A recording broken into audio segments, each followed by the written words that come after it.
Happy Friday, fellow Texans. Welcome back to the James Show. News Talk 820 93.3 FM WBAP. I am your host, James Parker. Still a little bummed out about the top story from yesterday, the Dallas Cowboy player that committed suicide. I thought we did a really good job. You did a really good job with your calls, with the emails, with the Facebook messages. And if you are a person that is suffering from depression right now, just know that even though it kind of goes over our head, and there's a lot of people like myself who walk by and never know the difference unless you tell us, there's a lot of concern out there for you. There's a lot of people who want to help. You are not alone. It kind of scares those of us who aren't depressed that you could be on top of the world. You could be scoring a touchdown for the Dallas Cowboys on Monday Night Football, and 48 hours later, just be so done with this mortal coil that you're ending it yourself. I mean, listen, in our mind, I'm just a little boy who grew up in Texas. Is there anything greater than what Marshawn Nealon experienced on Monday Night Football? Listen to this. This is the pinnacle of existence. O'Donnell has it blocked into the end zone in a race. And a touchdown. Sam Williams blocked it. Nealon, the touchdown. And so all little boys dreamed about that, especially growing up here. You hear 80,000 people cheering for you. You hear the big train engine horn going off. You hear the explosions of the pyrotechnics because you scored a touchdown for the Dallas Cowboys. Wow. And so as powerful as that moment is, I think we all just got it, or maybe learned for the first time, that depression can be even more powerful than that. That was awful. And the other thing that probably should have got more of a mention on yesterday's show, but we were really focused on Nealon. We were focused on the people around him, other people who may be going through something else similar. There was a lot of concern after the show with emails and messages going back and forth. People concerned about the poor cops. You know, it's the cops that found Nealon. That probably isn't going to help their mental state. It's probably going to give them a little bit of a grief they wouldn't have otherwise had on their shift. But remember, this is what cops do every day. This is what they're going through. And look, they don't find a dead body every day. They don't find a guy who committed suicide in a porta potty with the blood streaming out of from under the door. But let's remember, let's use this instance to remember a little bit more grace for our first responder friends, because cops, firemen, paramedics, you ever been friends with those guys? They see this stuff all the time. We're talking to the girlfriend. She's trying to call his agent, but we're trying to get him to call him first. But she's saying he is armed and has a history of mental illness, and her quote was, "He will end it all." Good copy. You probably run back to the car to get the gun. If she calls him, we'll let you know. All right, y'all do me a favor. Everybody stay with the buddy. Don't go looking alone. This guy is armed. President, they just received a text from him, a group text from him saying goodbye. They're concerned for his welfare. They do not have a key to the apartment. David said my copy. I advised on this call. We were just out there. There's nobody at the apartment. All contact from my phone. We have a lieutenant calling in from Plano advising that the NFL is calling Plano PD and the subject is texting his family goodbye. GPS 111, there's a porta potty on the south side of that building. 40, we got eyes on it. That's pretty much right exactly where 118 drew the circle. Y'all see a heat from that? Yeah, 111. We got good eyes on. Looks like the door's open. Red liquid coming out from it. We just want to go ahead and work this safely before we have any officers approach. So let's just get in a red team and kind of go through this safely and tactically. I believe we got eyes on a drone right there.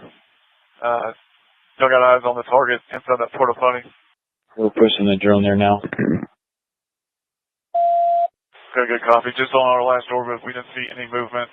Still got that heat signature. Looks like it's curled up at the bottom of that porta potty, with the stream of blood coming from the porta potty.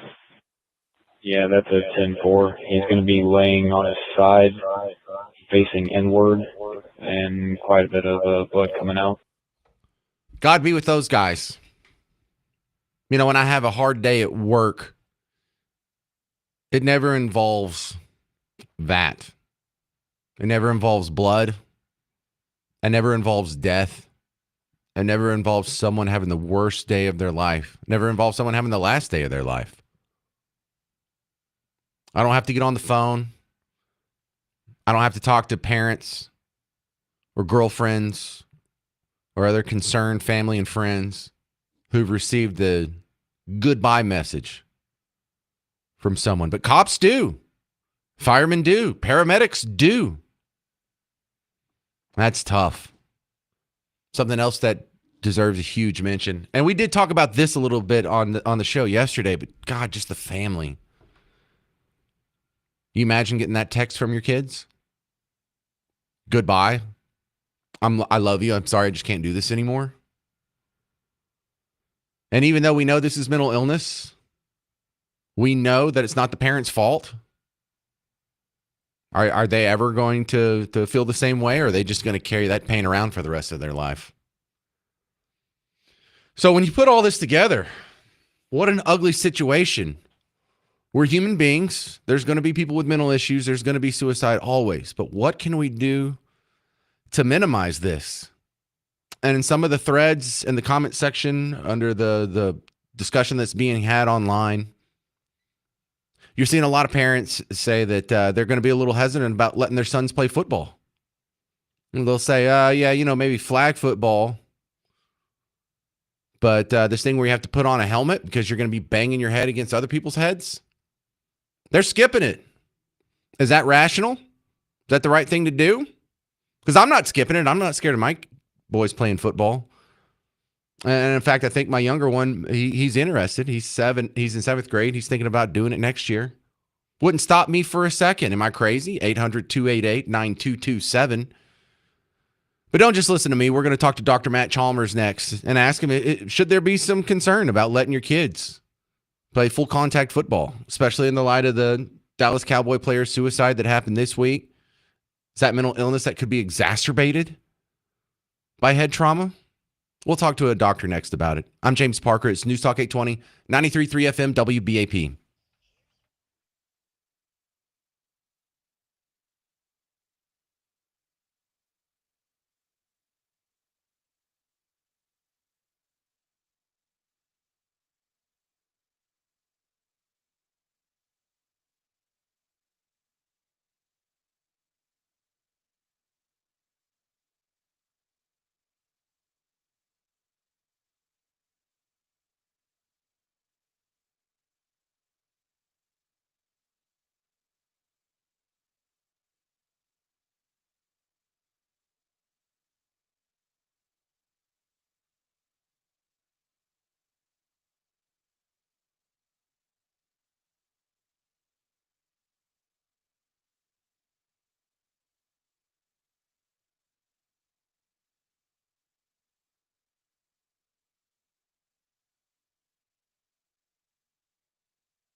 Should you be concerned about letting your sons play football?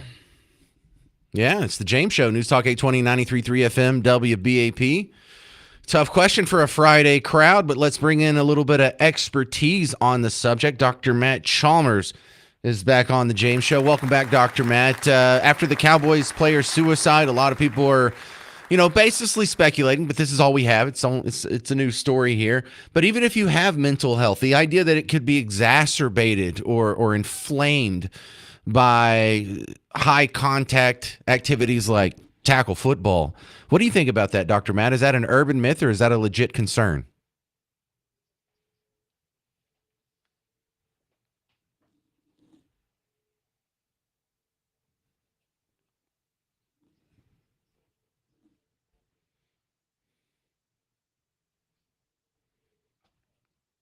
Well, tell me about that. What is treatment after impact?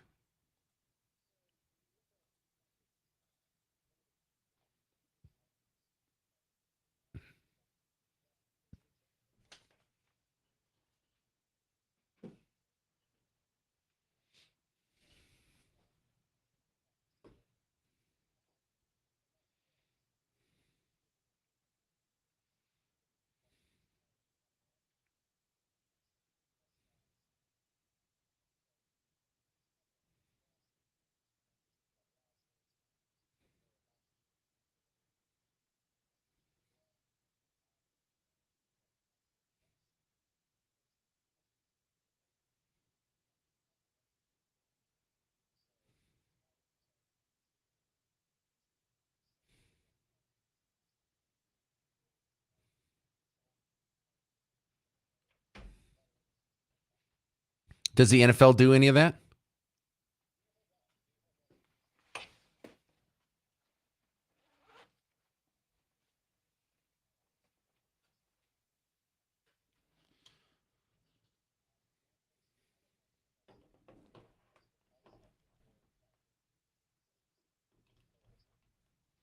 Okay, so let's talk to the moms and dads out there who have a son that's playing football, tackle football.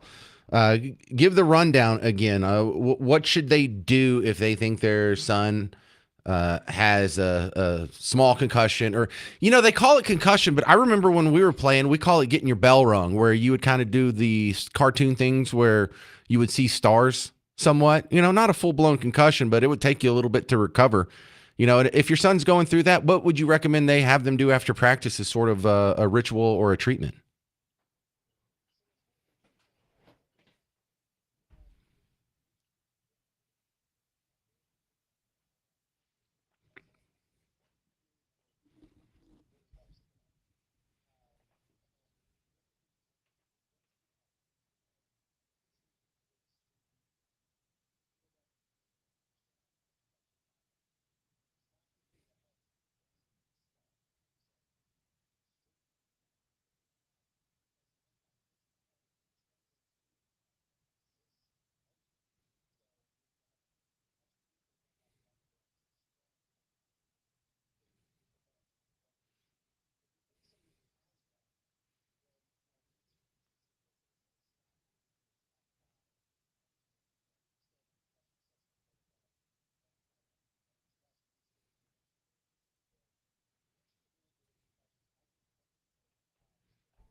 Yeah, and conversely, to the management here at Cumulus, if I show up and it seems like I'm hungover, I'm probably concussed. I play a lot of football, and I'm just kidding. So that's a good start there. But Dr. Matt Chalmers, we're talking with Dr. Matt Chalmers, chalmerswellness.com, about the effect of traumatic brain injury on mental health. Is there an added concern for the parents of young men who already have symptoms of depression?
Once the damage is already done, Dr. Chalmers, is there a way to undo it? Like if you had caught Junior Seau the day before he took his own life, or if you had caught some of these guys after the fact, after a football career, is there some way you can sort of physical therapy their brain back to normal?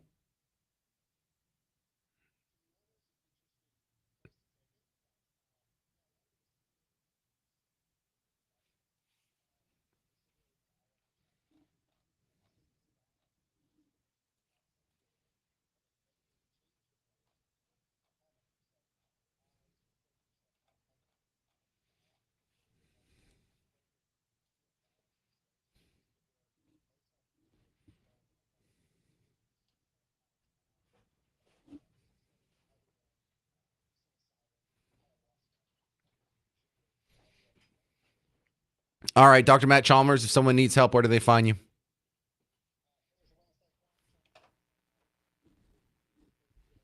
You still doing the podcast? What was your last episode?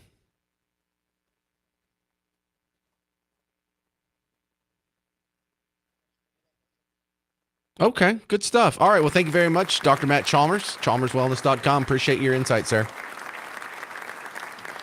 Well, coming up next on the James Show, the greatest shutdown in American history continues in today. What are we, 38 now? And that plus the elections this week have sprung up an interesting debate on statecraft, namely socialism.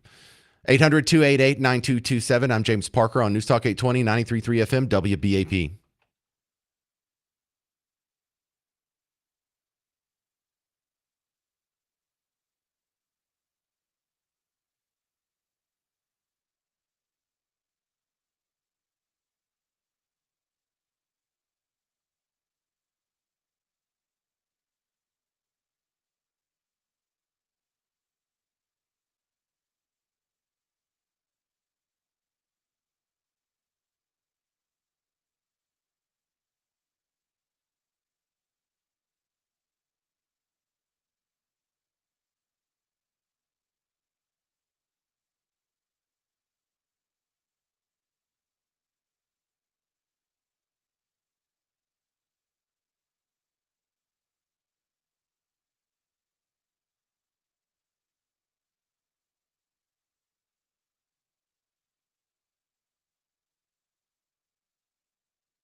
Well, the greatest shutdown continues. It's the James Show, News Talk 820, 93.3 FM, WBAP. I'm baffled why everyone acts like this is a bad thing. Oh, it's the longest shutdown in history. It's a failure of the... No, it's great.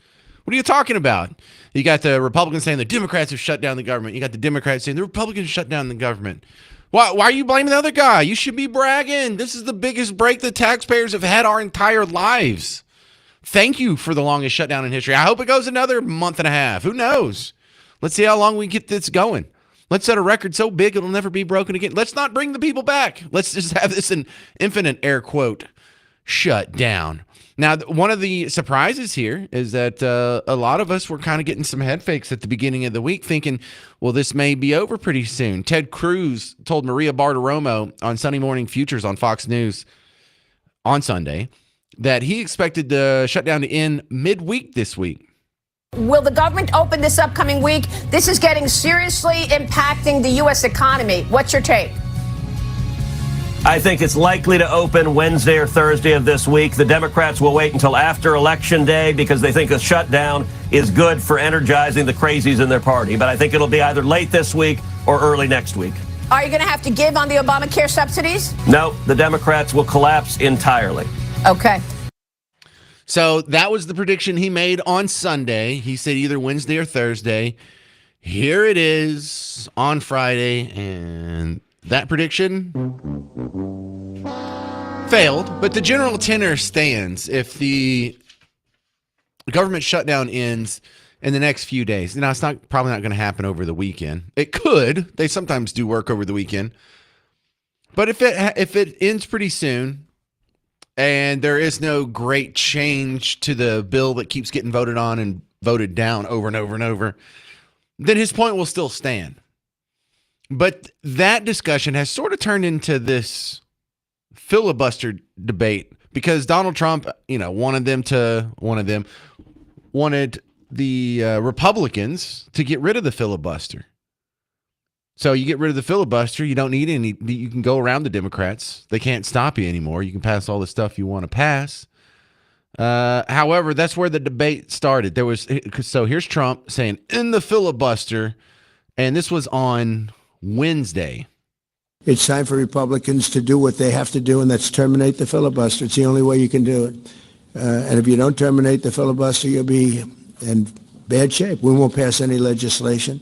There'll be no legislation passed for 3.25. We have 3.25 years, so it's a long time. Okay, so then this morning, your Senator Ted Cruz was on Fox News again, and he said there is, or not Fox News, Fox Business with Larry Kudlow, and he says we don't have the votes to end the filibuster.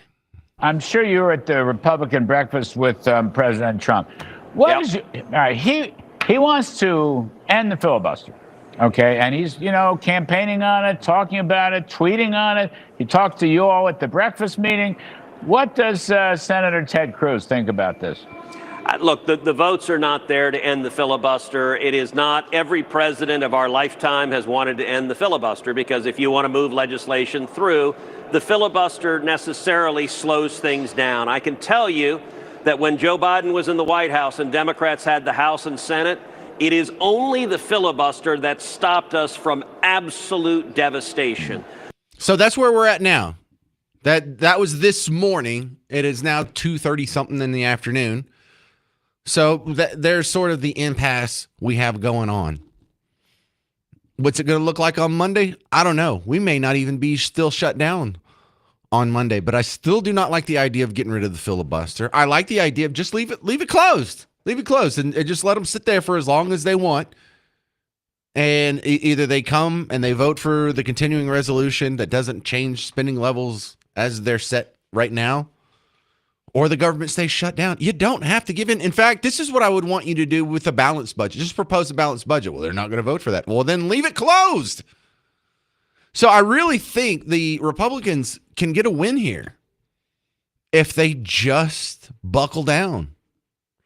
The one philosophical change that might make Ted Cruz's prediction from Sunday wrong is he was saying as soon as the election's over and the shutdown is no longer advantageous to the Democrats, it's not riling up their base and getting them emotional and agitated and to the polls, then it no longer serves a purpose for them. They'll get rid of it. But it turns out that this maybe helping them in the polls more than they had expected. So, hey, if this is going to be good for the polls, then we do have a reason to keep the shutdown going.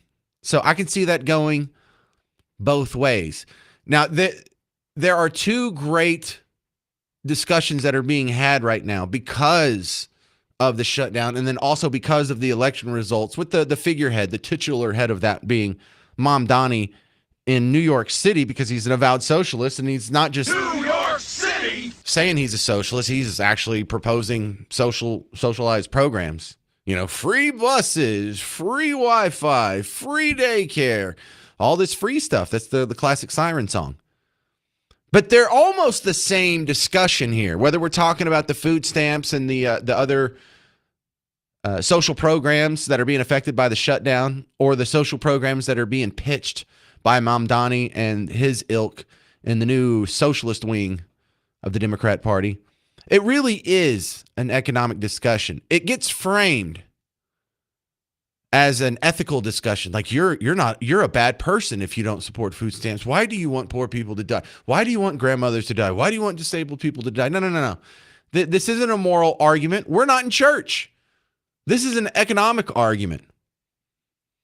And I don't know if they truly believe this, or if their Trump derangement syndrome has just steered them in this path. But coming up in the next segment, you're going to hear MSNBC defending socialism as if it hasn't already been tried and failed everywhere on the planet, as if the 20th century didn't exist, as if we didn't see socialism. People saying the exact same things. Equality for everyone. We're going to tax the rich. We're going to do gun control. We're going to have free food stamps and free daycare and free health care.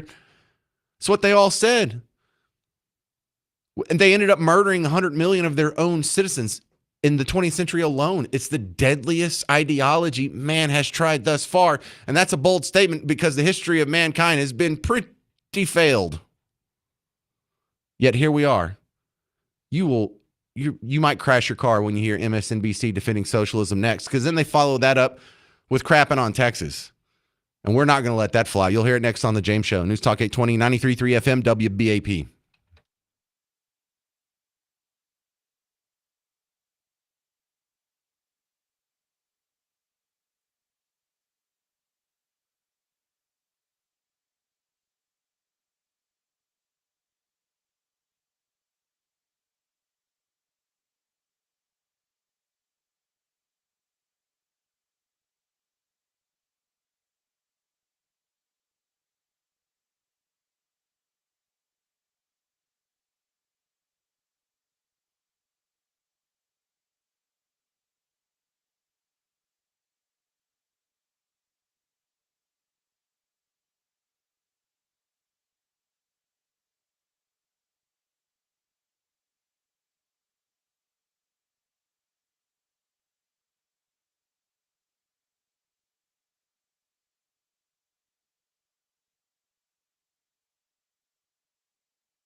Do these people even really know what they voted for? It's the James Show, News Talk 820, 93.3 FM, WBAP. I am your host, James Parker. So, just for a little setup before we get into the MSNBC audio of them defending socialism, let me play a little quote here from Mussolini. All within the state, nothing outside the state, nothing against the state. All within the state, nothing outside the state, nothing against the state. There's a government solution for every problem. That's what they believe when it comes to socialism / fascism, which is just a strain of socialism. It was the advancement of socialism from their point of view of Giovanni Gentili and Benito Mussolini. Have you read it? They have the original fascist manifesto. It's only like 11 pages. It reads really silly. It sounds like you're talking to a college sophomore. But it's all in there. It's all socialism. And it sounds exactly like what Mamdani said right after he won the mayor race. We will prove that there is no problem too large for government to solve and no concern too small for it to care about. All right, now that should scare the crap out of you if you know anything about your history of the 20th century. The government that is going to try and solve all of your problems, no matter how small they are. Isn't that the opposite of what Reagan said? The scariest words in the English language are, I'm from the government and I'm here to help. Well, how about you have that approach to every single one of your problems? So with that, MSNBC, defending socialism. So, Jared, is it insane that a socialist mayor was elected here in the capitalist capital of the world? By the way, the real answer to that is hell yeah. But that's not what he says. It's not insane, and in fact, it happened, and it happened by a pretty wide margin. Look, there is Look, MSNBC, people, not only is he a socialist in what is supposed to be the capitalism capital of the world. I mean, this is the home of Wall Street and the big banks and all the...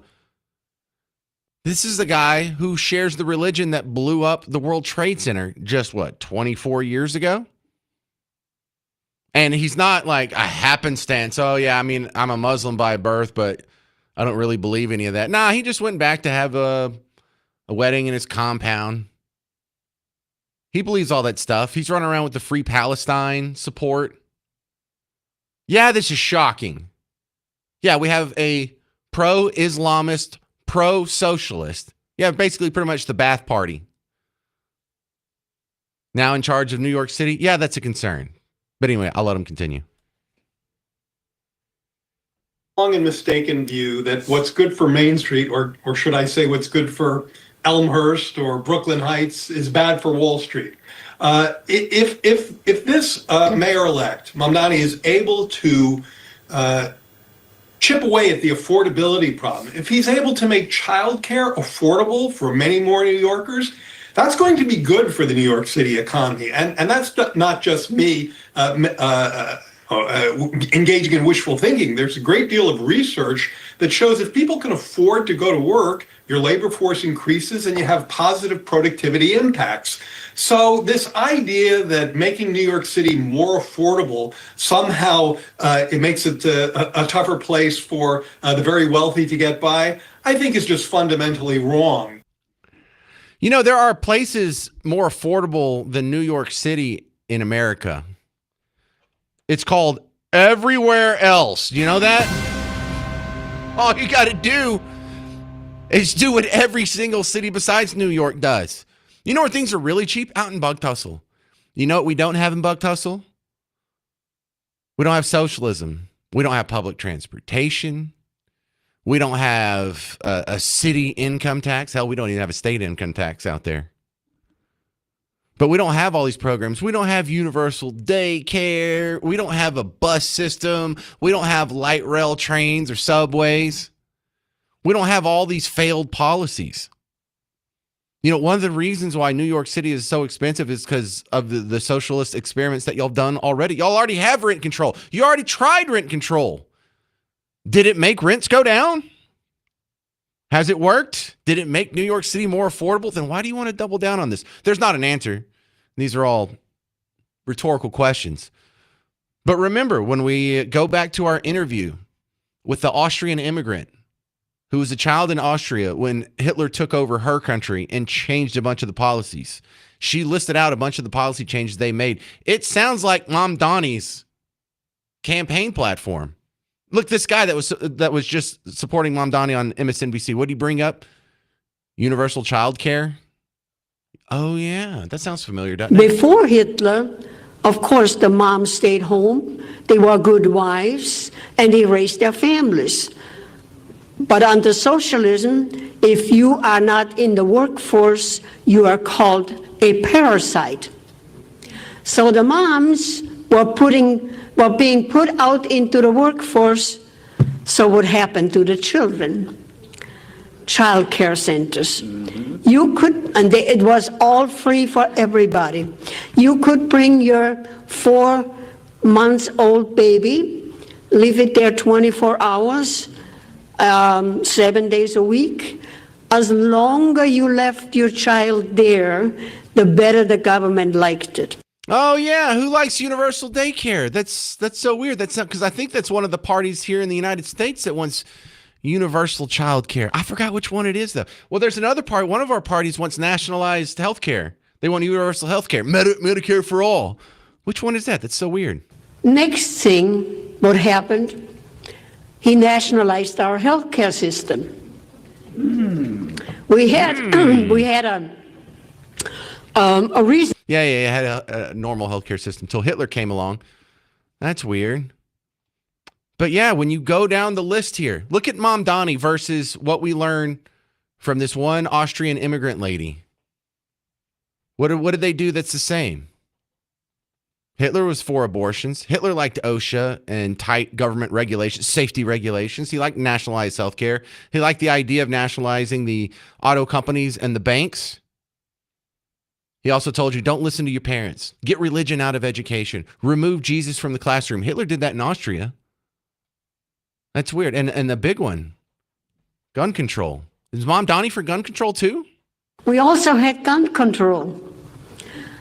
The government said that children were playing with guns and we had hunting accidents, people accidentally shooting each other, and we had criminals again. Do these people know what they're voting for? Do they know this history? They act like you're the uneducated ones. But here they are instituting the same things. The same things. They're calling for equal rights, universal basic income, having your government raise the kids, social programs, food stamps, public housing, getting religion out of education, gun control, don't listen to your parents, nationalizing and controlling major industries, abortions, euthanasia. These are all things. Mom Donnie, Hitler, Mussolini, all the strains of socialism, they all have that in common. And they all just went in and voted for it. And then you throw in a little bit of Muslim cultural suppression in there as well. Good job, ladies. You're all worried about the Handmaid's Tale and you voted for the one ideology on the planet that really does want to cover you up and dress you in some big nondescript robe. Coming up next, though, their slander doesn't stop with capitalism.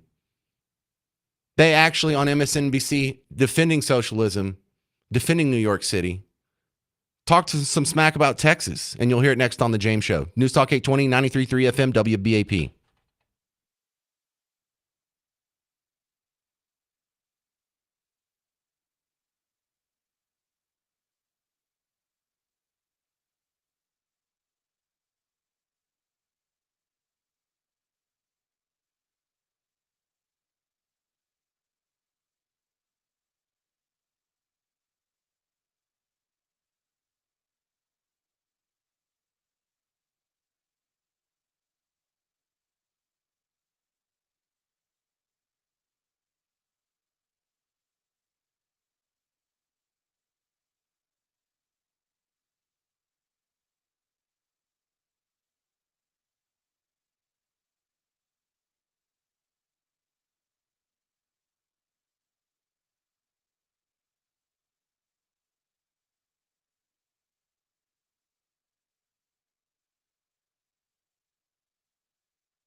Well, the shutdown debate rages again. It's the James Show, News Talk 820 93.3 FM WBAP. I am your host, James Parker. Happy Friday.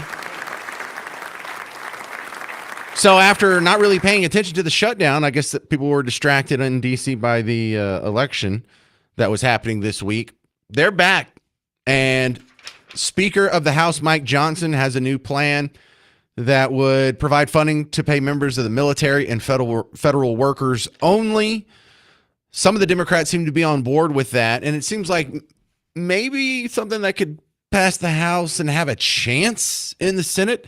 Now, I don't like this, even though it comes from Speaker of the House Mike Johnson, a Republican, because if you're paying all the military and federal workers, then what's shut down? What is actually turned off? You just can't go look at Mount Rushmore anymore? I mean, what's going on? Then we don't have a shutdown. Then what is shut down? So that's silly. On the other side, you have Chuck Schumer, the leader of the Democrats in the Senate. He has pitched a plan to end the shutdown that would only extend the Obamacare subsidies for just 1 year. Sure. Like y'all aren't going to do this again next year. So there's offers, there's counter offers. I don't like either one. I prefer for this thing to be shut down. In fact, I don't think it's shut down enough. So the debate that this is spurring, though, I think is super useful, because the further away we get from November 1st, it's now been almost a week that we're in what's supposed to be the great food stamp crash out of 2025. And there hasn't really been a crash out now, has there? Has there been mass looting of stores? Has there been mass shoplifting? Was there any coordinated efforts to jack as much as you can from Walmart? No. So actually, it's not as bad. And the longer the shutdown it goes on, the more even the people who aren't paying attention will notice, no, life's fine. So what? So Republicans are just trying to fold over here. This Mike Johnson bill, if it's being backed by the largest federal employees union, that's a bad sign, sir. Yet here we are. So you know what? I don't expect the shutdown to last much longer. And I'm starting to get the feeling that Republicans are going to capitulate. In which one of these compromises or in which one of these plans that are being tossed around? Are Republicans making big concessions? Yes, in all of them. What big concessions would Democrats be making in either of these plans? Not a whole lot. Great. Thanks a lot, guys. I appreciate you standing firm on your principles. But I do like the debate that's being happening outside this. This isn't going to do anything to improve our lot in life when it comes to the people in D.C. But the conversations that you're having with your neighbors now, this is where change can be made. This is where hearts and minds can be won over. Let's go back to this MSNBC segment to where they're talking about, they're trying to be optimistic and tell their viewers, hey, electing Mamdani's good. Yeah, socialism's great. Yeah, no, we're not worried about a mass exodus of businesses and high-income earners to more friendly environments like Florida or Texas. Why? Because New York City's just better? Because Texas sucks? Listen to this. I find this a little insulting, MSNBC. But still, I mean, the city has a lot of billionaires, has a lot of millionaires, has a lot of big companies based here. We offer a whole lot more than Florida or Texas or anyone else has in terms of culture and opportunity and dining and plays. I mean, it is one of the cultural capitals of the world. You can't copy it in other places. You can't find a lot of this in other places.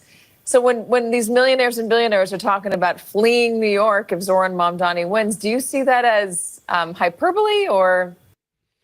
Let me go ahead and push back against that. Yeah, we have no culture down here. Oh, the New York is the center of American culture. Is it?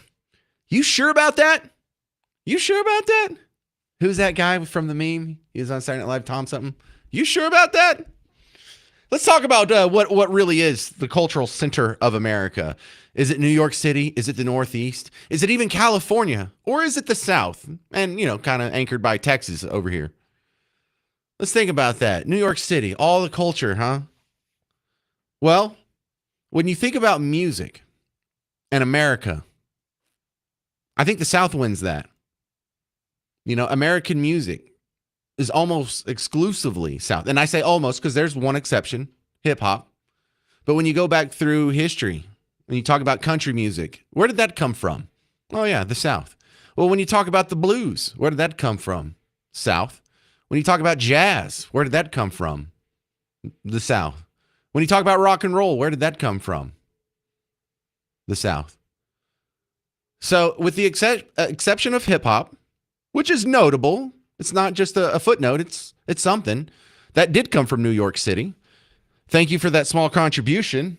New York City! And then once they invented it, within 10 years, California was doing better than New York was. And 10 years after that, and since, the South has absolutely dominated hip hop. Absolutely dominated hip hop. It's not even close. So you got to give the South credit for that. New York, what do you have on that? You have hip hop. We have every other American genre of music, except for maybe John Philip Sousa. When you think about food, what food has its own genre? Southern cooking, right? What's New York cooking? I don't know. Deli, floppy pizza. What do y'all have? Because we've got fried chicken. We've got chicken fried steak. We've got fried okra. We got collard greens. We got chili with no beans, damn it. But we have our own cuisine. We have our own cooking shows and our own cookbooks. We've got that going too. Make no mistake about it. The center of the cultural American cultural landscape, said that backwards, is the South. We are America. We are the America of America. And so, no. New York doesn't beat us in culture by a long mile. And so what? You got Broadway. You think these millionaires and billionaires are going to stay in New York City over the better weather, the better culture, the better neighborhoods, less crime, but most importantly, millions and millions of their own dollars hang in the balance so they can be driving distance to a Broadway play? That's what you got? Then I'm not worried about it too bad. 800-288-9227. 800-288-9227. Coming up next, the viral debate that's going back and forth over Mamdani, socialism, and the effects of the elections this week. You'll hear the audio coming up on The James Show. News Talk 820, 93.3 FM, WBAP.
Let's talk about this terrible socialist ideas. It's the James Show, News Talk 820 93.3 FM WBAP. Because one of the important things about talking about New York City and what's going on up there with their election and their new mayor and New York City, their preferred policies is we get to watch and learn without, being directly influenced or hurt by those. This is some viral video here of people trying to convince other people, listen, this Mamdani thing, this isn't going to work out like you think. We've seen this playbook before. We've seen it tried in Cuba. We've seen it tried in Venezuela. We saw it tried really in the second most advanced country on the planet. Russia was the first country to send someone into space. A dog into space, human into space, a satellite into space. First one to put a probe on the moon. We were the first country to get a human being on the moon. That's really the only space race we've won.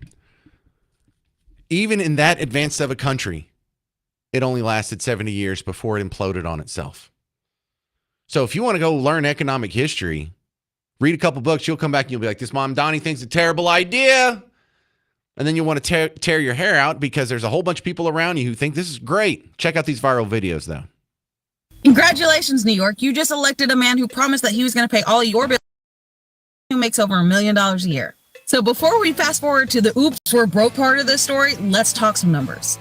Currently, there are roughly 80 to 90,000 millionaires that live in New York City and about 125 billionaires. And between those two groups, they already cover about 48% of all of the city income taxes. But now Mamdani would like to jack up their taxes another 2%, as well as hike up corporate rate taxes on top of it. And y'all are all out here thinking that he sounds like Robin Hood.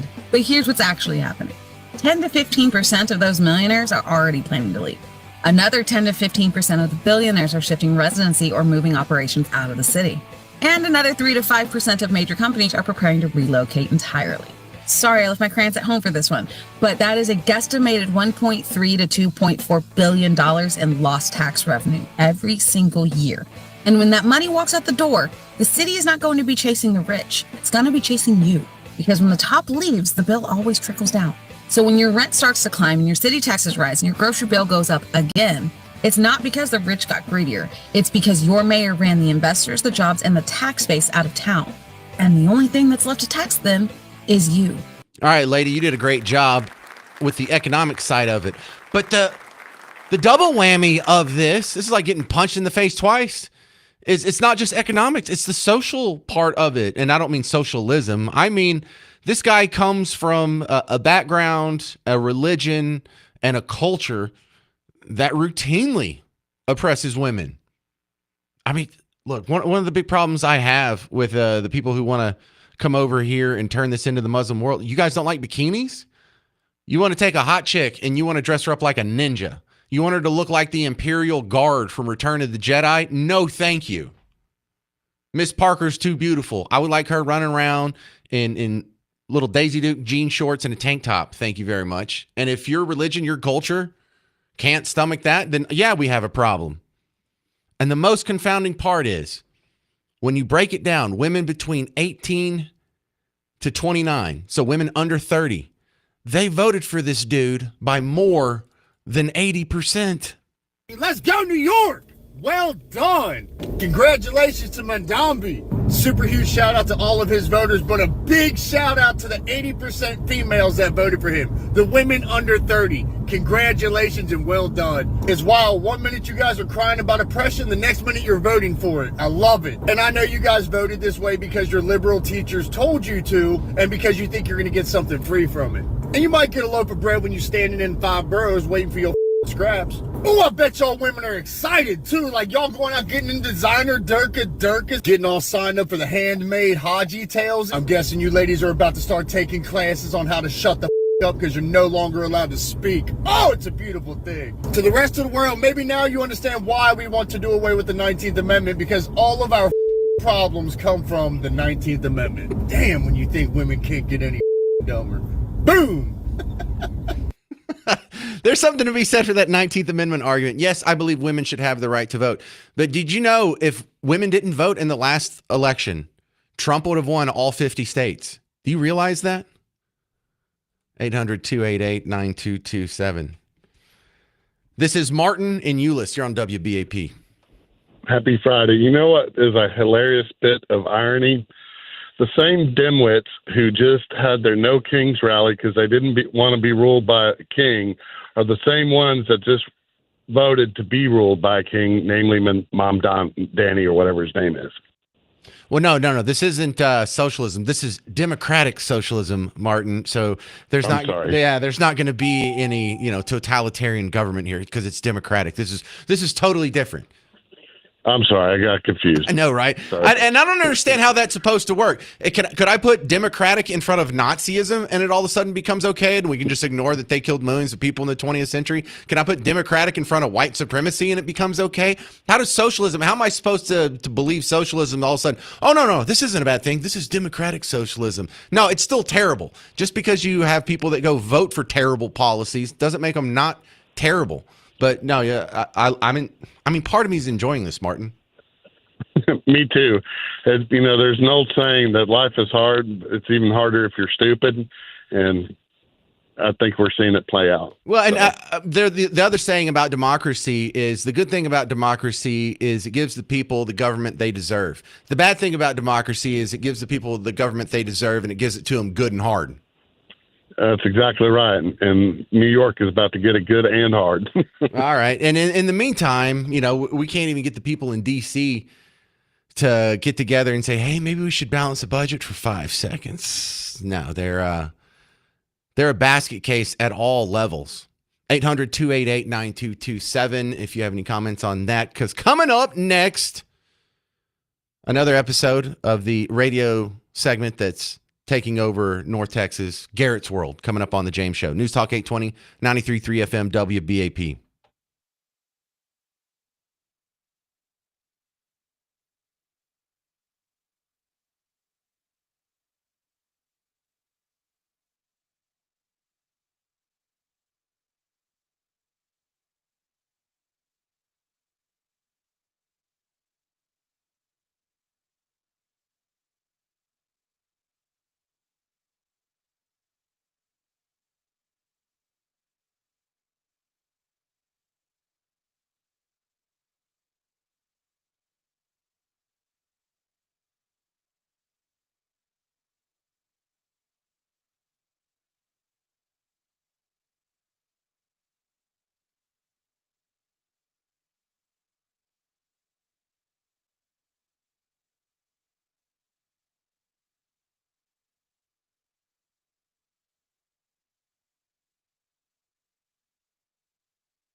It's time for Garrett's World on the James Show. News Talk 820, 93.3 FM, WBAP. For new people, Garrett's World is a segment where we turn it over to the guy across the glass, the producer for the show. His name's Garrett, and he's a guy that kind of weird, but for all the right reasons. He's just so damn wholesome. It's suspicious. My dad's the same way. If it sounds like I'm insulting Garrett, I'm not. My dad is so nice, people don't believe him. Like when we're checking out at the grocery store, the cashier will be like, "You have a good day." He'd be like, "You have a better day." And sometimes she looks at him like, "What's your problem?" No, it's okay. He's nice. He's a nice guy. So with that, today's episode of Garrett's World, a bad word in the girls' restroom? Okay, let's see what this is. So, as a follow-up to something I briefly mentioned last week, I'd like to tell a story about another time I got in trouble. When I was in 3rd grade, an announcement was put out by the school stating a bad word had been written on the wall of one of the girls' restrooms. Specifically, it was in the restroom located right outside my classroom. So, for a while, there was a notice on that restroom door, which basically ordered no one to enter that restroom, presumably until the word was removed from the walls. Well, one day, I went to use the restroom, and I didn't see the notice on the girl's door. Out of pure, innocent curiosity, I quickly peeked my head into the girl's room to see if the bad word was still written on the walls. I didn't think anyone saw me, and I went on to use the boys' restroom. Unfortunately, someone apparently did see me and reported me to their teacher, who then took me back to my own teacher, Miss Higgins. I was freaking out, thinking my life was over. I merely received a conduct mark though, as Miss Higgins probably knew my actions were not derogatory in nature. However, what happened eventually got so misconstrued that many people, including my papa, thought I deliberately went into the girls' restroom with the worst intentions. Now, my papa never thought I did anything bad, but for some reason, he believed this. I should also mention my papa picked me up every day from school, and at the news of hearing what I had done, and I'll never forget him saying this, "That's ridiculous. I can't believe you went into the girls' room." I thought when my parents came home, I was going to be grounded for a long time. But when I told them what happened, they thought it was funny. They completely understood why I did it. Even knowing it was wrong, they knew I did it without malicious intent, proving no one knows a child better than their parents. Oh, don't encourage him. What was the word? You never told me the word.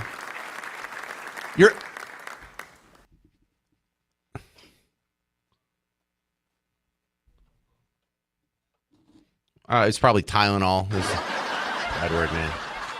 Dude, your stories are like the opposite of NBC's or VH1's Behind the Music. Like, you think you're going to get some salacious inside story. Never. Because, like, look, in your story, you're the guy who got in trouble for going in the wrong restroom that had a dirty word in it. In my stories, I'm the guy who wrote the word. I'm the guy who put the word there. All right, Garrett. That's today's episode of Garrett's World. Is that the most trouble you ever got in school? Is that the genesis of this story?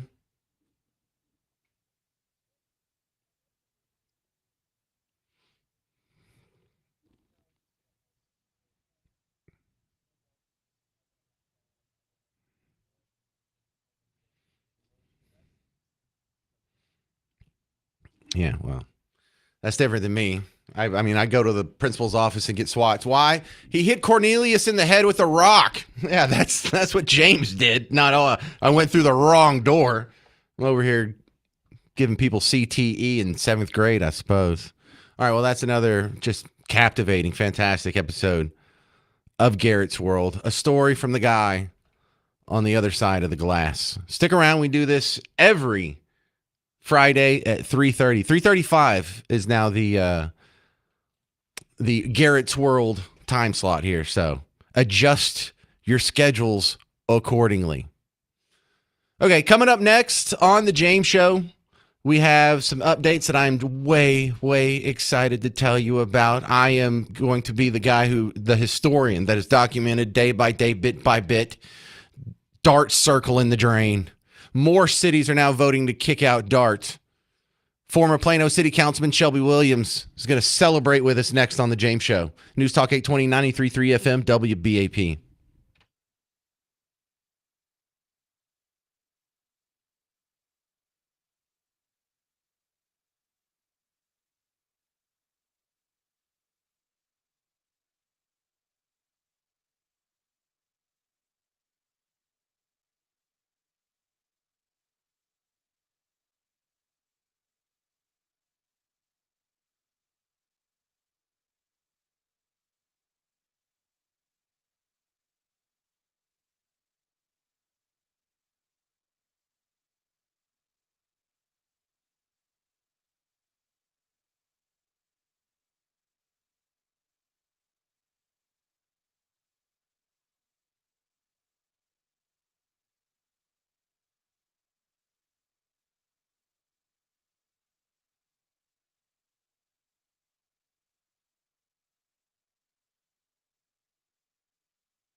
All right, we're going to celebrate the hopefully demise of Dart with Shelby Williams in just a second, but I have a caller here on Garrett's World. Hey, Dennis in Grand Prairie, welcome to WBAP. Oh, it's good to be on the show. Thank you for having me. Are you related to Garrett too? No, sir. Just a loyal WBAP listener. It says you have a comment on Garrett's World. That's all I know what you're going to say. What is it? Oh well, I'm just a big fan, but I had a question of the story. It said, James had commented that he would be the one writing the word on the wall. Yes. And I want to know what James is doing, writing curse words on the wall of a girls' elementary school restroom. Oh, because I think it's funny. That's all. Yeah, I mean, I can see the humor in that, but I think a lot of folks should take on a more wholesome attitude like Garrett's. I mean, he's got a pretty natural curiosity. I can understand wanting to go into the restroom to see what was written, but I cannot condone the explicit words written on the wall. Oh yeah, I agree with you. No, Garrett's a better person than I am. Garrett's nice and wholesome. I'm not an evil person, but I'm about 20% evil. I'm capable of evil. I just have it in check. So I'm not arguing with you, Dennis. That's reasonable. Yeah, he's No, I appreciate it. No, he's a much better person than me. No doubt. I'll admit that easily. All right, now for my guest. I'm glad to have this guy back on. Shelby Williams, if it sounds familiar, he's a former Plato city councilman. And me and him get along so well. Oh, yeah, I'll get rid of this. Shelby and I get along so well because we both hate Dart with the hot heat of 1,000 suns, and we can't wait for it to finally die. So, Shelby Williams, we've actually gotten a little bit of progress since I talked to you earlier this week. Plano's going to put it on the ballots for next year, and some other municipalities are following suit. Please, give me the good news.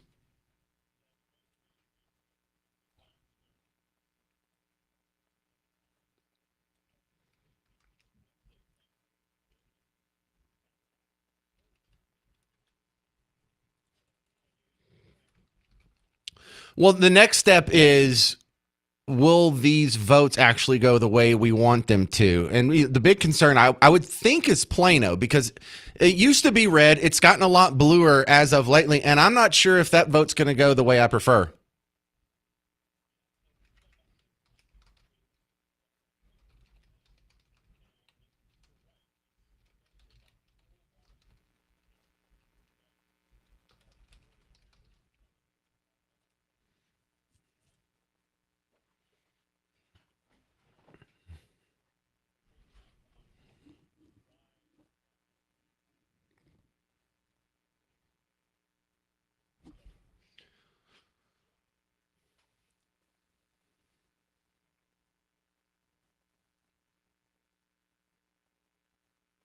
Well, Shelby Williams, already I have seen, I saw it last night and this morning, activists out there saying, don't take away our Dart. Don't defund Dart. Don't end Dart. So there's already, I don't know if it's an organic movement or an uprising, but there's already messaging out there that's supportive of Dart, and that kind of bothers me.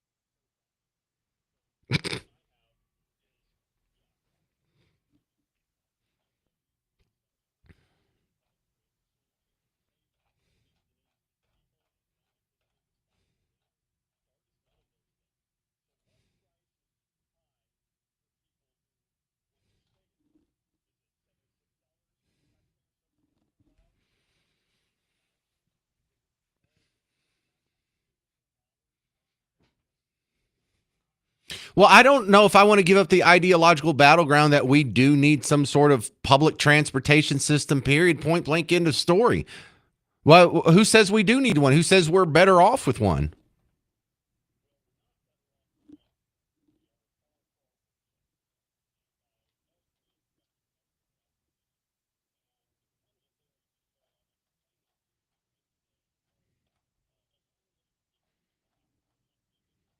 Sure.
Right?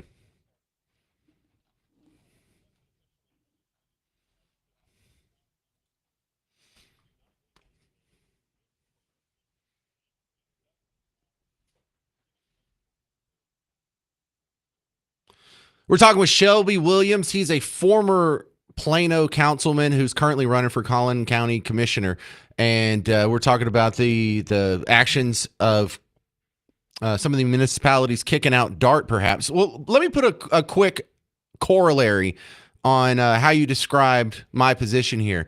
It's not that I don't think we should do anything to help people who need a ride. I just don't think we should do anything through government. So if you want to start a nonprofit or a GoFundMe that covers the Uber costs for people who are disabled, hey, I'd be all on board with that. We can have a chili cook-off. We can raise some money for them. We can do a silent auction. There's all kinds of things we can do, but it doesn't have to be through government. Government has showed us over and over and over they're just terrible at charity.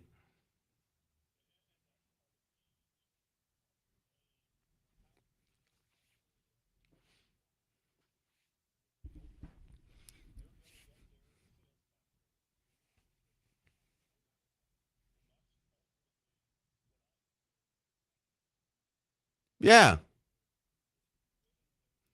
It's like the DMV. The DMV used to be horrible until COVID, and now it's even worse, where you have to make like an appointment and show up in 3 weeks. But they don't have to serve you in a polite or timely manner because you don't have anywhere else to go. And I also, part of the reason why I'm so anti-DART is my upbringing. I'm from the middle of nowhere, and in Buck Tussle, we don't have DART. We don't have public transit, but we do have handicapped people, and we do have poor people, and we do have really, really old people, and they seem to live just fine out in the middle of nowhere without public transit. So this idea of, well, if you get rid of DART, what are disabled people going to do? Well, what they do in every other city that doesn't have transportation, they figure it out. They'll be fine. How about you give them a ride? Not you, Shelby, just the person griping.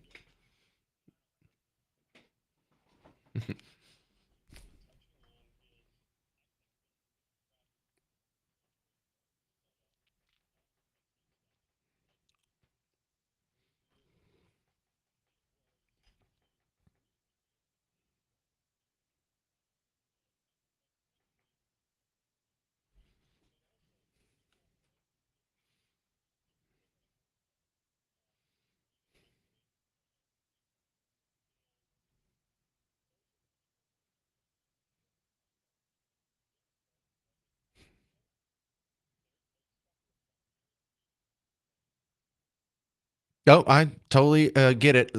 Is there anything we can do to make sure these votes go the way they want? Do I just need to start an information campaign? Do we need to start, I don't know, have some public awareness march or something?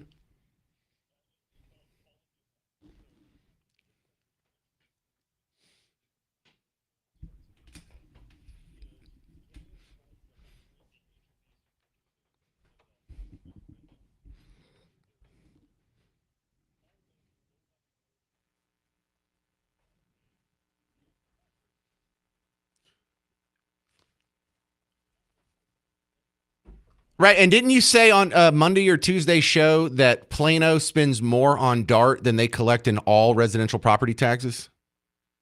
Yeah, it's absolutely ridiculous. All right. We're kind of out of time here, but Shelby Williams, I appreciate your assist on this. We're going to keep in touch throughout this process. And the takeaway for the people listening is DART sucks, pass it on. Thank you, sir. All right. Coming up next on the James Show, when we get back, we got to talk about some more teachers. And James, didn't you just talk about this yesterday? Yeah, well, besides Salina, there's a whole bunch of other bad teachers. In fact, there were 3 new naughty teacher stories today. So that update on the hell that is public schools coming up on the James Show. News Talk 820, 93.3 FM, WBAP.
We have a real problem with teachers in Texas. Welcome to the James Show, News Talk 820, 93.3 FM, WBAP. I am your host, James Parker.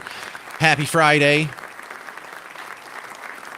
You know, we just did a segment about this yesterday because another teacher had shown up to Salina drunk, and so that was the second drunk teacher in the last month. That's the fourth teacher that's been arrested. The other two were perverts of some sort. That guy got rearrested. New charges. The guy that was allegedly, reportedly, whatever, with the video of the kids in the middle school. Yeah, new charges slapped on him. And then today, my guest from yesterday, Erin Anderson, TexasScorecard.com, or I guess she was on Wednesday. She had to write 3 new articles today about misbehaving teachers in Texas. So let's go through some of these. Number one, down in the Houston area. Actually more toward Beaumont, if I remember correctly. This is Fox 26 report of a teacher arrested there. We're outside of the Sealy Police Department, where we have just confirmed that a local Sealy ISD teacher has just bonded out of jail despite facing potential child grooming charges. We were notified of inappropriate relationship between a student and a teacher. Yeah, so that's just west of Houston. The next one, if you go north a little bit, KETK, my old station, has a report on an athletic trainer who's also, teaching classes in the town of Center. A Center ISD employee has resigned the same day he was booked into the Shelby County Jail. Christopher Lemoyne, right here on your screen, was an athletic trainer with the district. He was arrested Tuesday for having an improper relationship with a student. Oh, my goodness. And the next one, I don't think we have any news reports on it yet because it was just reported this morning, but I did find an online watchdog who was all over this, reporting from the Rockwall County newspaper. But the teacher is someone in Mesquite that got arrested. A teacher at the Mesquite Academy, which is a school in the Mesquite Independent School District, was arrested and charged with possession of child sexual abuse material on November the 3rd. All right, so that's 3 new ones just today. Guys, we have ourselves a real problem. We have too many of these stories happening. I could do this almost every day. And this is just in Texas. I'm not cherry picking from across the country of 330 million people here.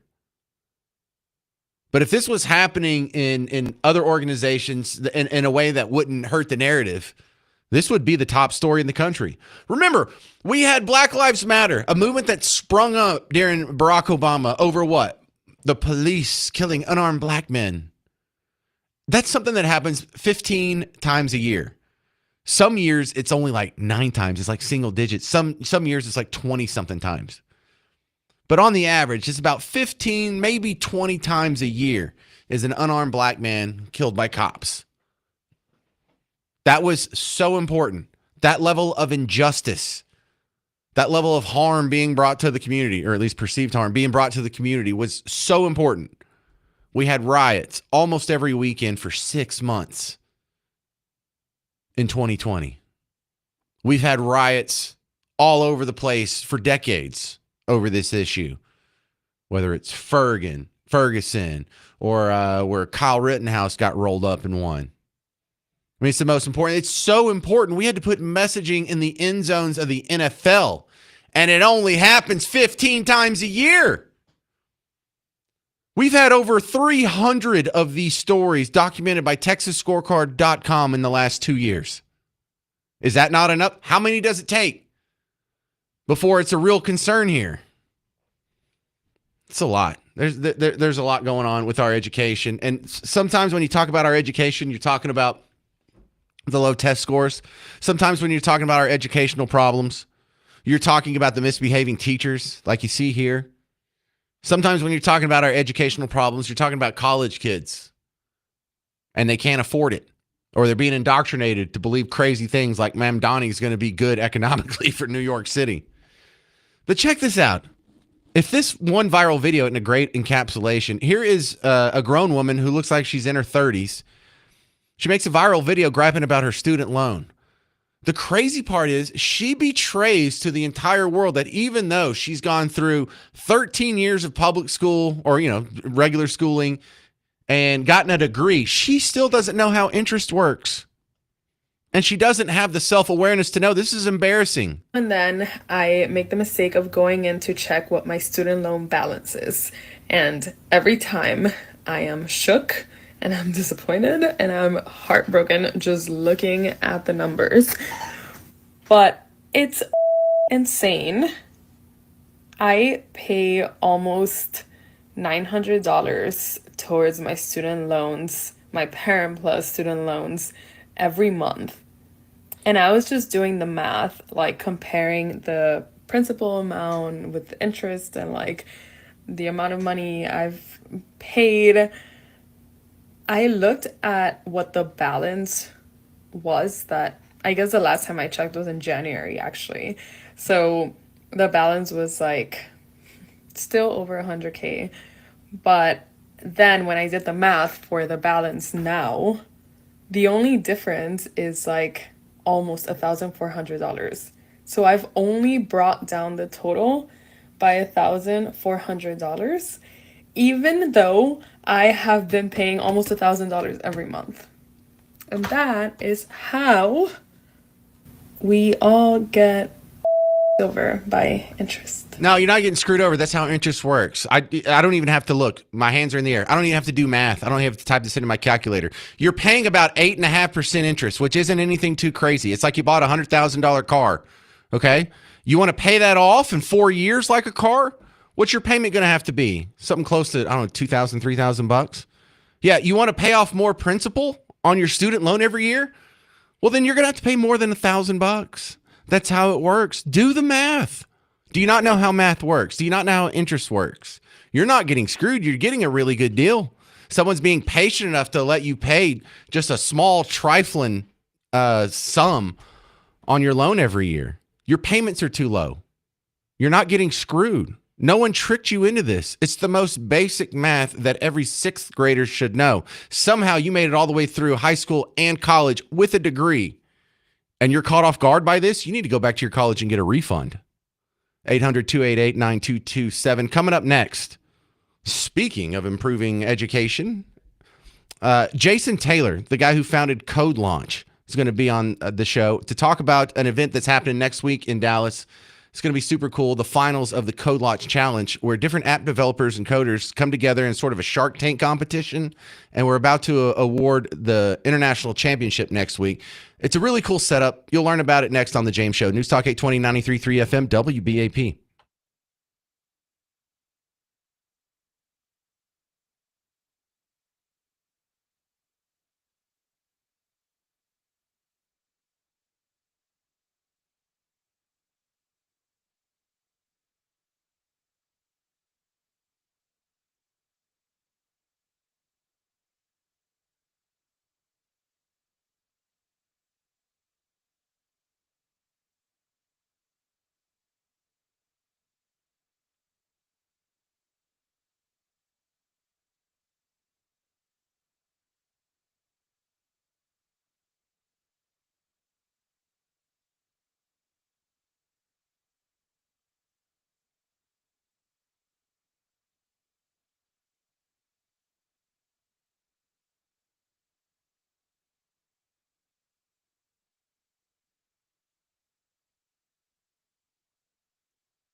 So, how do we make being smart cool again? Let's talk about that. It's the James Show, News Talk 820 93.3 FM WBAP, because I think my next guest has done it.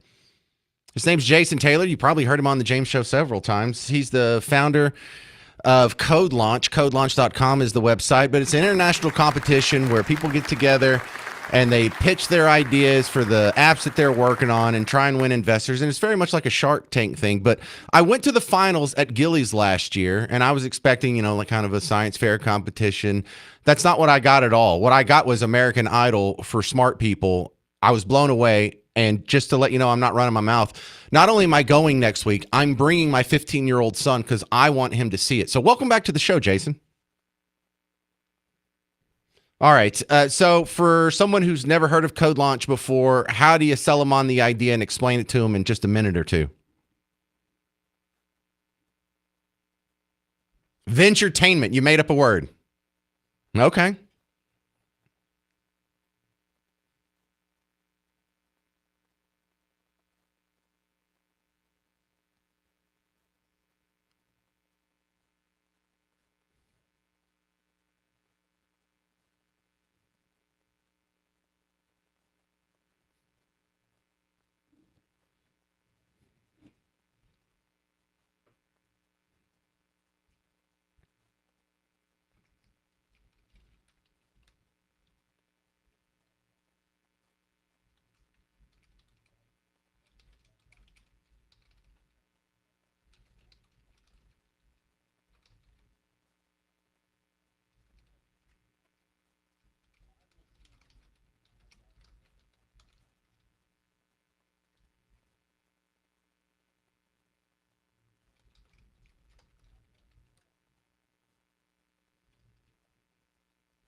Exactly. And so there's a couple of reasons why I am a little bit passionate about your event.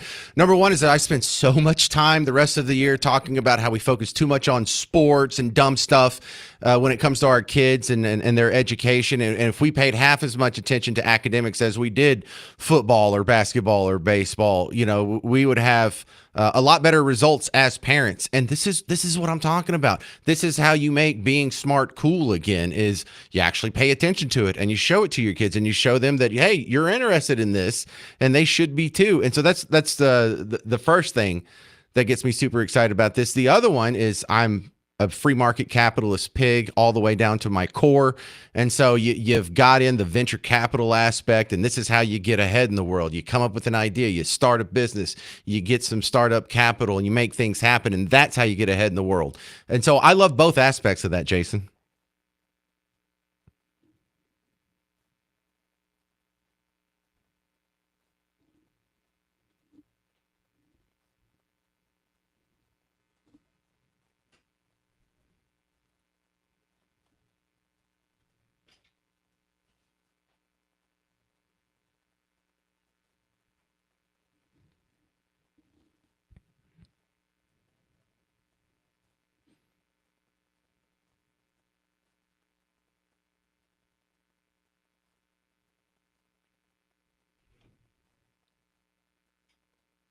Yeah, so I went last year and I noticed this wasn't just a presentation for the people in the building. There were a bunch of cameras flying around, and not just to set up the stuff that was on the screen behind the stage.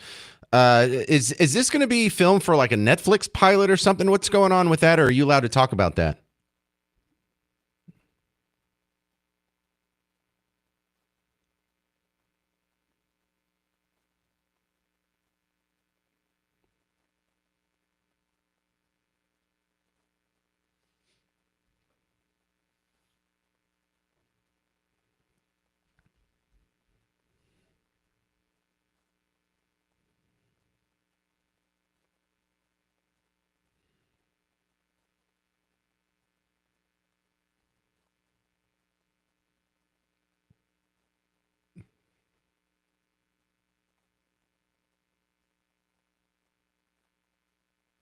All right, so we're talking with Jason Taylor. He's the founder of Code Launch, which is having their international finals here in Dallas coming up Wednesday, November 12th at Gillies.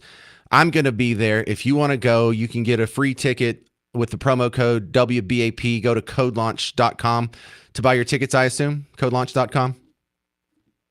All right, so tell me about the show then. When does it start? How long does it last? What can you expect if you go? And what are all the other booths that are set up there besides the main stage?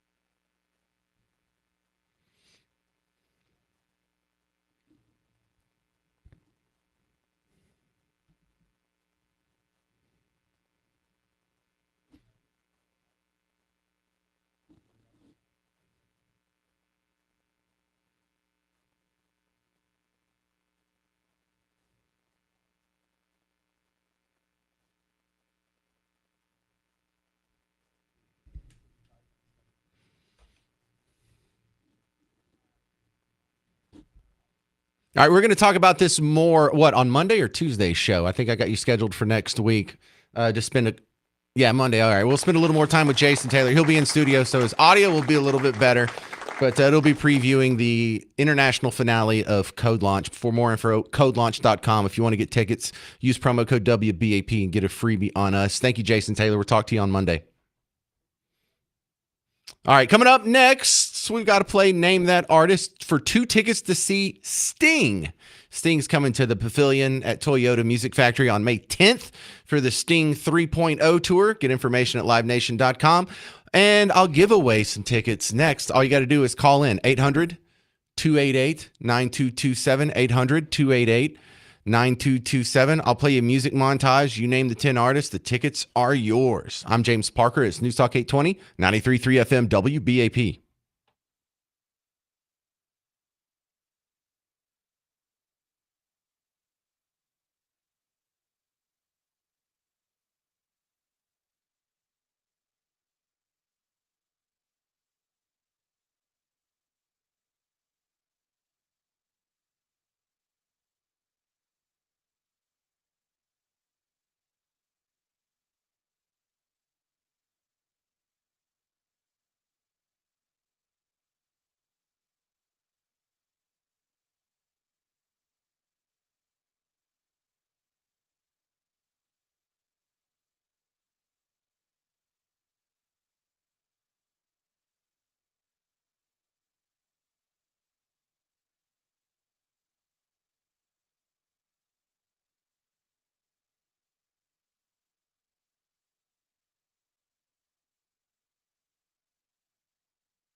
Happy Friday.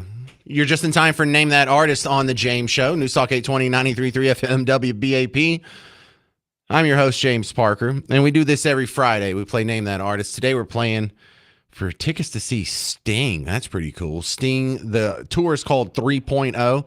I think he's done more than 3 tours, though. I'm not sure about that. But it'll be at the Pavilion at Toyota Music Factory on May 10th. For information on the show, livenation.com. And the WBAP Morning Show will be giving out tickets next week as well. For those of you already on hold, do me a favor. And if you want to get on hold, that you want to try and win Sting tickets, you go and call in right now. There's only 2 lines open. 800-288-9227. 800-288-9227. But listen up, guys on hold. Get out a piece of paper and a pen or a notepad file on your phone. And I'm going to play the montage, type in the artist. And you don't have to get them all, just however many you know. Whoever has the most is going to get the ticket. So if you don't know them all, don't get scared and hang up. Ready? Here's the montage.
All right, there's your montage for today's episode of Name That Artist.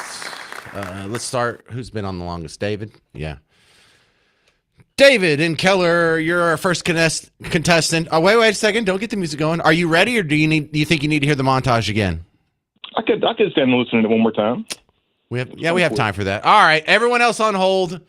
David asked for a replay. We allow 1 per episode. So here's the montage again. Y'all write them all down. The artist to these 10 songs.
All right, there you go. Let's go back to our contestant here. All right, David and Keller, you ready? Yeah. All right, it didn't matter if you're ready or not. You got to go. All right, name that artist. Go. All right, Steve Miller Band,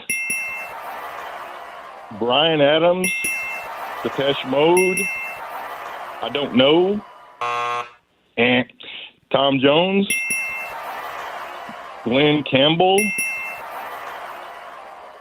I'm not sure about this one. Madonna, maybe? I don't know. I didn't know that either. Well. Yeah. Yeah. 8, I don't know. 9, maybe Olivia Newton-John. Okay, I don't know. I couldn't hear him very well, so. There's one more. That's all I got. All right, well, that's not bad. What was that, 6? Okay. Let's see. That was, yeah, I think that was 6. Let's see. Dennis and Sherman, can you do better than 6? I'm afraid I'm not going to be able to do any better than that. Well, your honesty is your definitely guys' appreciated for the brevity that's required for a radio show. Thank you, Dennis. Tom and Hurst, can you beat 6? I think so. No, I can't. All right. No, fair enough. Number 9 is Carol King, Elton John on 8. Well, don't give them away if you aren't going to beat them. Okay. All right. Thank you. Roger and Boyd, can you beat 6? Oh, James, how are you? Hey, this is the last person. Can you steal from David? Yeah, I can get 9 out of 10, I believe. We got Steve Miller, Brian Adams, Andrew True, Tom Jones, Glenn Campbell, Rita Drew.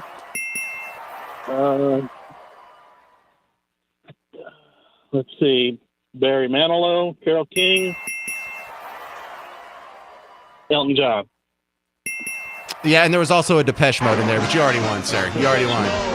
Yeah, Depeche Mode was number 3. Thank you very much. Are you able to go to see Sting at the Pavilion at Toyota Music Factory May 10th? Or That's a natural fact. all right. Well, then we have ourselves a true winner here. I'm going to put you on hold. One of the Garretts will get your information. We will email you the info on the tickets. And if, for those of you playing at home, here's the rundown. It was Steve Miller, Brian Adams, Depeche Mode, Andrea True. Who the heck is that? The Andrea True connection.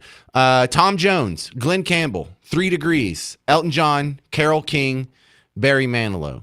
When I did it my first time, I think I only got 6 too, so I don't feel bad up there in Keller, David. For the rest of you, thank you very much for playing today's episode of Name That Artist. If you want tickets for yourself to go see Sting May 10th, livenation.com. Coming up next, if scientists in Dallas can clone Tom Brady's dog, how much further are we away from human cloning? And I'm for all that. Cloning dogs, cloning humans. I'll explain my weird self next on The James Show. News Talk 820, 93.3 FM, WBAP.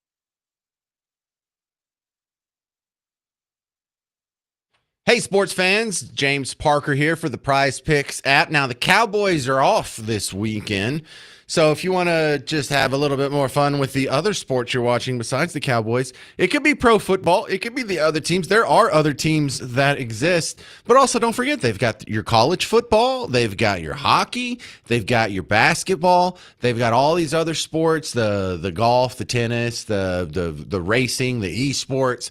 Whatever sports you're already enjoying, Prize Picks is just a way to add a little bit more spice to the top of it. It's like putting cheese on your nachos. So all you got to do is make a lineup of 2 to 6 players. You look at their statistics, you pick one of them, look at one of them, you pick more or less on it. That's all. And then after the game, when you're right, you turn your little bit of money into a lot of money. You can win up to 2,000 times your money on Prize Picks. It's America's #1 daily fantasy sports app. Millions of daily users, billions in prizes awarded. Some of that went to me, actually. And if you want to get in on the action, we can give you a little bonus to start with. Download the Prize Picks app. Use promo code WBAP. You get $50 in lineups with your first $5 lineup. So download Prize Picks, use promo code WBAP, and take advantage of the $50 in lineups that you get when you play your first $5 lineup. Prize Picks. It's good to be right.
Happy Friday. Welcome to the James Show, News Talk 820, 93.3 FM WBAP. I am your host, James Parker. And if you check out the video version of today's show that's streaming right now, you'll see that I'm wearing a Bug Tussle shirt because it is the final football game of the season for Bug Tussle High School. And don't you mean the final game of the regular season, James? Well, yeah, for all you other teams that are going to make the playoffs. But for old Bug Tussle, playoffs, that's not something that we're used to going to, and we're probably not going to go this year. We're going to go to Athens. They're going to stomp the snot out of us, and they'll make the playoffs. And then we'll go home, and we'll have our Sundays free for the next, 10 months or so. But no, and that's okay. Look, Bug Tussle's not good at football. That's all right. We get good grades. Isn't that what's important? Huh? Yeah, that's what the schools that are bad at football say. But I saw this story about Tom Brady's dog. Tom Brady, greatest quarterback of all time. Got it. These scientists in Dallas, I think it's the same ones that are doing the dire wolves right now. And I've met two of these people at this point. They cloned Tom Brady's dog. Now, this isn't anything new. They've been cloning dogs around here. And I understand. It sounds kind of creepy, but I think it's only creepy because it's new. I think it's only creepy because we haven't experienced this our entire lives, and so it feels unnatural. I mean, and it kind of is unnatural, although they do have clones in nature. The clones make their appearance in the form of identical twins. Those are technically clones. They have the exact same genetic profile. There's two of them. But we're getting better at this dog cloning thing. And the more people that do it, the cheaper it's going to get. I wouldn't be surprised if before the end of your life, you clone one of your dogs. And cloning, I don't think, is unnatural. Not in the fact that, it happens without the assistance of science, but I don't think it's unnatural in our instinct, because the prime directive of every living thing that has ever existed on Earth is what? Propagation of the species, passing these genes along. And what is there better to pass your genes along than a clone? Because when I get together with Miss Parker and we do the thing and we have kids, those kids are half me, half Miss Parker, give or take a few amino acids, right? And so you're pretty happy with that. That satiates the very healthy human instinct to reproduce. But what's a clone? Dude, if you had a clone of me, that would be 100% my genetics. That is the perfect satiation of that instinct. That is the perfect passing along of your genetic profile, because it's all of it. So I'm all for human cloning. Hell, if we could do it for humans, I would do it right now. I would, if the technology existed and it was legal and I could afford it, heck yeah, I'd go sign up for a clone. I'd go sign up for a clone immediately. You know who else? I'd get a clone of Miss Parker too. Hi, Miss Parker. We'd clone 10 of those, actually. You know how awesome the world would be if we just, think about that. Think about if human cloning is a thing. There's going to be someone out there like Elon Musk. How many clones could Elon Musk afford to make of himself? Infinity? He seems to be pretty big about spreading his genes around, right? He's pro-reproduction. What's he got, like 11 kids with 6 different ladies? Wouldn't the world be better if we had an army? If we had 1,000 Elon Musk? We could have so many clones. It would be like the Clone Wars from Episode 2 in Star Wars. We just took this one guy who was a good bounty hunter, and we made 200,000 of them. And if I could afford it, we'd have 200,000 Jameses, y'all. If human cloning became a thing, there would be a factory. You better pray I don't win the Powerball, because I would set up the James Parker factory, and they would just be creating clones, and I don't know what the process would look like. I don't know if it would look like Episode 2 from Star Wars where they're making the clones there. It may look like the pods with all the little guys living in the goo pods in Matrix. I don't know what it would look like, but I'd be cranking out 100,000 James Parkers, and you better be damn sure the world would be better off with more of me in it. But yeah, I'm pro-cloning. Cloning is the perfect reproductive vehicle. Sex, hey, you say what you want about sex. We're all big fans here, but you only pass along half of your genes when you have a kid the old-fashioned way. So yeah, Don't be weirded out by Tom Brady getting the dog clone.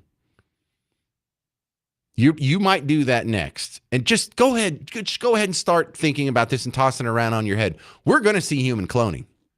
And they're going to do some really stupid things with it. Do you remember back in the if you were a child in the 80s, you might remember this, gentlemen? You remember the documentary cartoon series G.I. Joe? I mean, I know in a documentary it's a joke. But they wanted to make a new leader for Cobra. So what did they do? They merged the genetic profiles of all the greatest emperors and conquerors in history.